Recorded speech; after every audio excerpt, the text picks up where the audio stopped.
itie nguvu, ila tu hema kubali kusikia maombi yetu. Nena pamoja na kila mmoja wetu kwa jina la Mungu Baba, Mwana na Roho Mtakatifu. Tuketi chini tafadhali. Waombolezaji wote, mniruhusu ni wasalimu nyote katika jina la Bwana wetu Yesu Kristo. Bwana asifiwe. Mwami Yesu afume. Bwana asifiwe. Sijui dunia hii ni vizuri kuwa karibu na nani. Sijui kwa hii dunia ni vizuri kuwa karibu na nani. Wapendwa, nataka kuambia leo, nilisikia mtu mmoja aliimba. Kulikuwa na mtu mmoja alifikiri ni vizuri kuwa karibu na mpenzi wake. Hata akafikiri huyu mpenzi ni mzuri kushinda mke wake. Yeye aliona ni vizuri kuwa karibu na yeye. Baada ya muda, huyu mpenzi wake akasema yeye ni mjamzito. Na akiwa mjamzito akasema akulingi mboga ya mukheleha, anakulanga tu mchele na nyama na vitu safi safi. Na kumbe huko kwao alikuwa akijenga nyumba. Yeye anatupa pesa na huyo anatuma nyumbani, wanaendelea kujenga nyumba.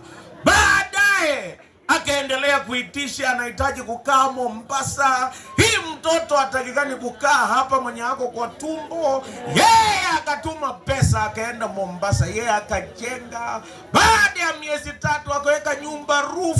Alafu baadaye akaitisha pesa, anataka kwenda Dubai. Akasema kumbe hiyo pesa anaweka sofa set. Na baadaye akaambia mpenzi wake, samahani, mimba yako ilitoka. Na mimba ilipotoka, pesa ikaisha. Kumbe mimba ilikuwa chisendi. Huyu mwenye alikuwa karibu na mpenzi akatapeliwa na kudanganywa. Wengine wanasema ni vyema dunia hii kuwa karibu na pesa. Pesa inaweza kununua kitanda, pesa inaweza kununua blanketi, lakini pesa haiwezi kununua usingizi. Wengine wanasema ni vyema kuwa karibu na uongozi. Na naona hata kuna wale wanatafuta. Lakini kumbe uongozi ni mzuri, wacha ifike wakati wa campaign. Hata penye hauku kanyaga utakanyaga, penye haukuona utaona watu, na hata utasikia maneno hujawahi sikia. Daudi anaandika katika Zaburi ya 73 na mstari wa 28, kwangu mimi ni vyema kuwa karibu na Mungu. Nimemfanya Bwana kuwa kimbilio langu, nitayahubiri matendo yako yote. Na Mungu alibariki neno lake. Na kama ukiwa Mwanglikana kama Simon, unasema utukufu na Baba na Mwana na Roho Mtakatifu, ulivyokuwa mwanzo, ulivyo sasa, hata milele ni vivyo. Amen. Kwangu mimi nimeona ni vyema kuwa karibu na Bwana. Kwa nini ni vyema kuwa karibu na Bwana? Kila mtu ni msafiri. Kula maponi, kula miwa, kula njugu. Hata mkikula ile vitu ya Wasabot, unajua Wasabot, mimi ni mmoja wao. Walituita Uosianju, lakini sijawahi choma nyumba, lakini wakatuita Uosianju. Na mimi nataka niwaambia, hata ukule ile vitu yetu ya nguli, nende kabalua, nende enjaka, hata ukule vitu hivyo, kitu hauwezi badilisha wewe ni msafiri. Na watu wanasafiri wakienda pali pawili. Wengine wanasafiri wakienda mbinguni, na wengine kila siku wanasafiri wakienda jehanamu. Lakini kitu hauwezi badilisha, wewe ni msafiri. Kila mtu ni msafiri. Ni vyema kuwa karibu na Mungu ili usamehewe dhambi zako. Hii dunia mtu akiondoka, aondoki na gari, haondoki na shamba, haondoki na vitu hivi vya dunia hii, hata cheo naacha. Waluyo wakaiba, naacha na cheo yangu naenda.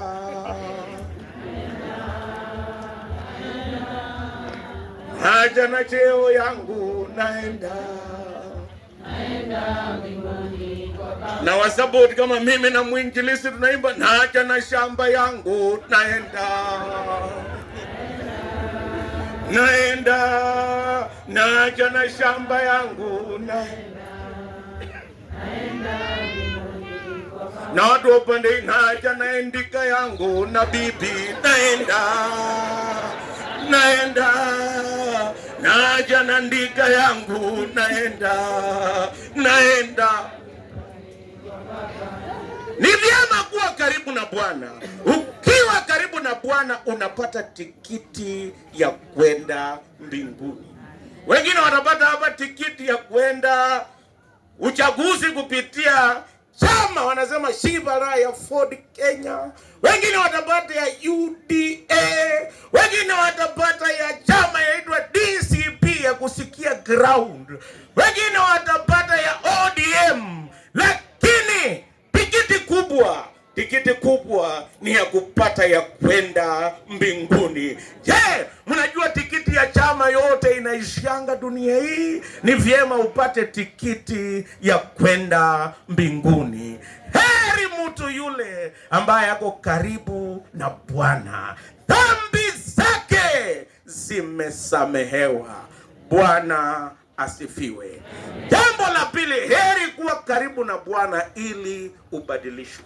Mimi mwaka wa 1993 nikiwa na miaka 15, nataka niambie ndugu yangu mpendo, miaka 15 nilipanga kuchoma shule inaitwa Friend School Kamsinga.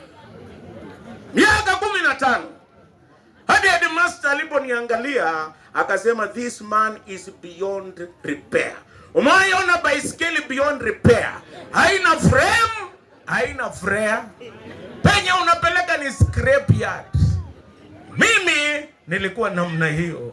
Lakini nilipoenda karibu na Bwana, yule mwenye alitaka kuchoma shule, tena nilikuwa nakunywa kama rua nende nguri.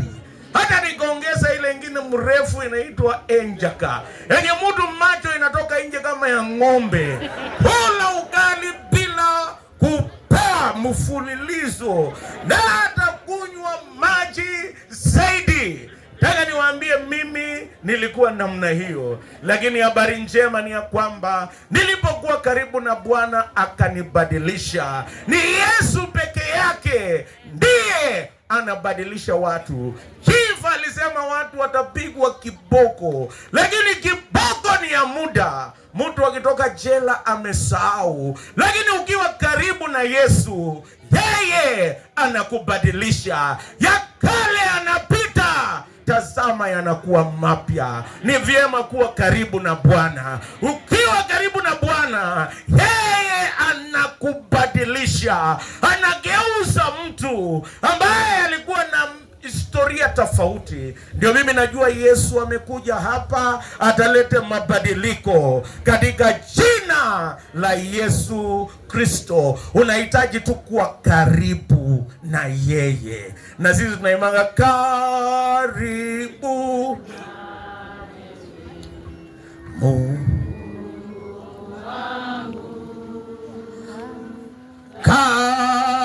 karibu zaidi Bwana wangu, mimi safiri duniani pa kupumzika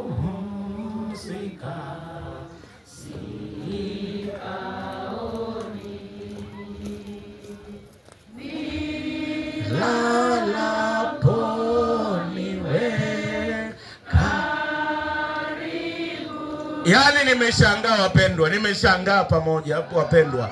Hapa pahali watu wanaomboleza, kuna wale wanalete vita. Kwa sababu dunia hii pa kupumzika sipaoni. Lakini ukiwa karibu na Yesu Kristo, yeye atakubadilisha. Hata wale ambao walifanya mambo haya kwa jamii ambayo imeomboleza, watu hawana huruma.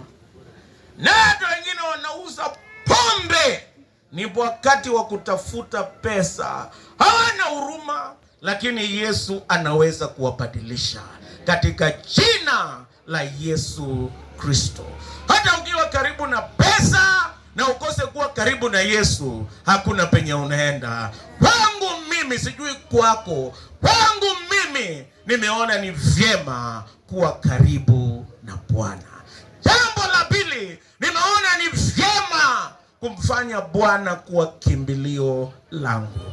Watu wamekimbilia watu wengi, lakini ukikimbilia Bwana, wewe ni vyema. Biblia inasema jina la Yesu ni ngome imara, wenye haki ukimbilia wakawa. Hii dunia ambayo tunaishi hakuna usalama. Kila pahali serikali inajaribu, lakini hakuna usalama. Habari njema ni ya kwamba ukimkimbilia Yesu Kristo utakuwa salama. Hii jamii, kimbilia Yesu Kristo, mtakuwa salama. Ni kwa Yesu peke yake ndio kuna usalama wa kutosha. Bwana asifiwe. Naambia shida sio kukimbilia makanisa. Hata wengine wameenda kanisa ambaye hata wanatembea bila mashati, lakini hakuna usalama. Usalama inapatikana kwa Yesu Kristo. Kimbilia Yesu. Kwa Yesu kuna usalama. Bwana asifiwe. Jambo la pili, Biblia inasema nimekukimbilia ewe Bwana ili nisiaibike milele. Huko na aibu, ni aibu ama aibu? Aibu. Kuna aibu ndogo dunia hii, na aibu kubwa huko milele, pale ambapo vitabu vitafunguliwa, majina yatasomwa, na wale wote ambao jina lao halijaandikwa katika kitabu cha uzima watatupwa kwa ziwa liwakalo moto. Kimbilia Bwana. Ni vyema kumkimbilia Bwana ili usiaibike milele. Jambo la tatu, ni vyema kumkimbilia Bwana ili usihukumiwe. Mungu ameweka siku moja atahukumu watu wote, haijalishi cheo, madaraja, nyadhifa. Dunia hii kila mtu ataenda mbele ya Mungu. Licha ya cheo yake, kila mtu atahukumiwa mbele za Mungu. Habari njema ni ya kwamba wewe ukimkimbilia Bwana hautahukumiwa. Jambo la tatu na la mwisho nataka nimalizie hapa siku ya leo, ni vyema kuhubiri habari za Yesu Kristo. Huko na habari nyingi inapita dunia hii. Kulikuwa na mtu mmoja anaitwa Mackenzie, alihubiri habari yake. Mackenzie ndio mtu wa kwanza kufanya Waluya kuacha kula ugali. Sijawahi ona mahubiri ingine kama hiyo. Mpaka watu wakaacha ugali, mpaka wakalotile, yani wakasafiri bila kula ugali.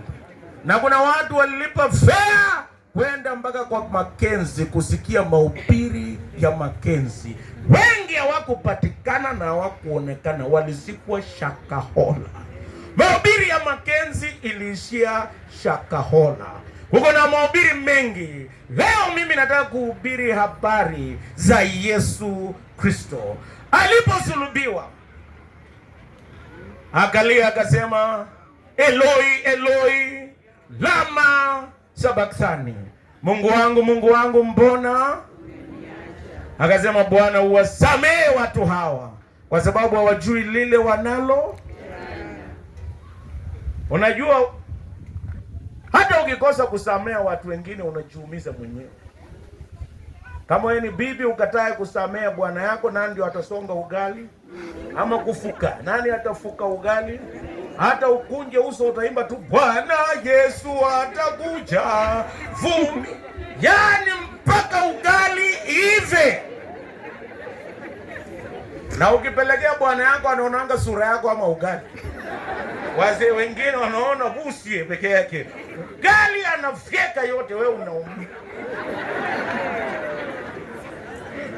Na kuko na wazee wengine wajasamea bibi.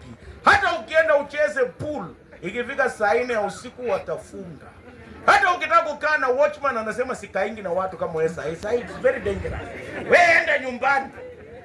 Na ukifikiri ni watoto watakufungulia, ni mama atakufungulia.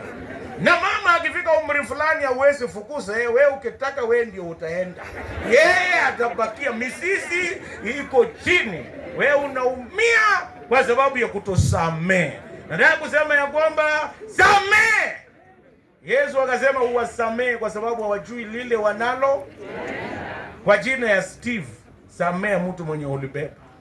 Hata watu wa kamati kama walisema watalete Pastor Okoa.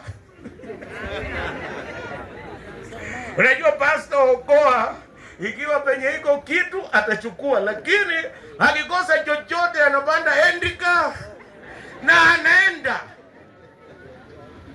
Nataka kusema samee. Kama ulisikia maneno ya kamati ama ya kanisa, si ya kanisa ama ya familia, naomba tusameane. Steve ameitisha injili ya kwamba bali njema ni ya kwamba tusameane. Sala ya Bwana tunasemaje? Baba yetu uliye mbinguni, ufalme wako uje, utakalo lifanyike duniani kama uko mbinguni. Utupe leo riziki yetu, utusamee makosa haya kama sijasamea huyu nakaa karibu naye. Hebu angalia unakaa karibu nani? Hebu angalia jirani yako unakaa karibu na nani? Ninaomba Mungu atusaidie siku hii ya Steve, ibada yake ya mwisho, tusameane. Na Yesu akasema imekwisha. Kama ingekuwa mwisho singehubiri tena siku nyingine.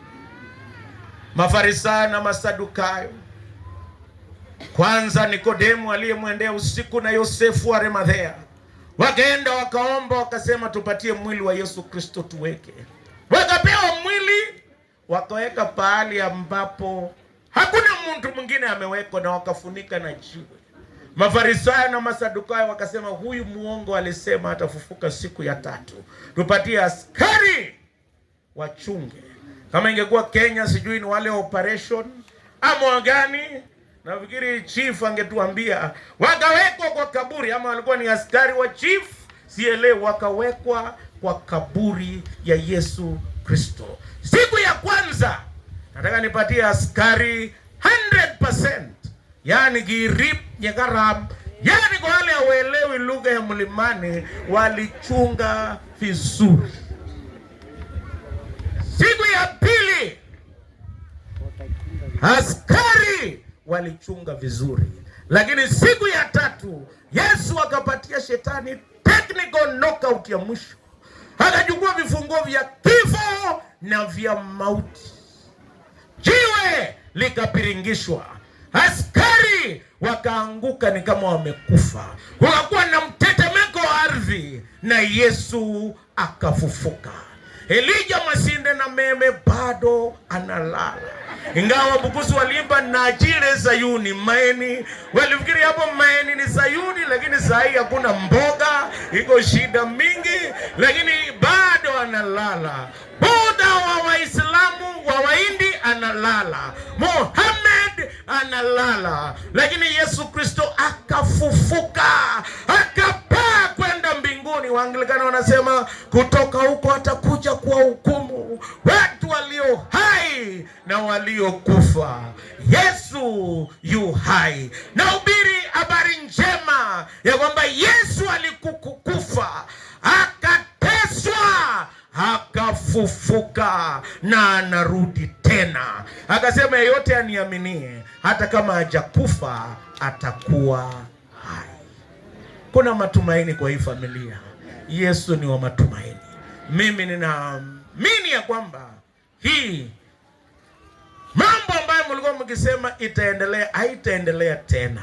itabadilika katika jina la Yesu Kristo. Tunahubiri habari njema ya Yesu aliye hai, Yesu wa matumaini, Yesu wa uponyaji, Yesu wa kubadilisha mambo. Ninajua mambo yatabadilika katika jina la Yesu Kristo. Namalizia kusema ni vyema kuwa karibu na Bwana ili atusamehe.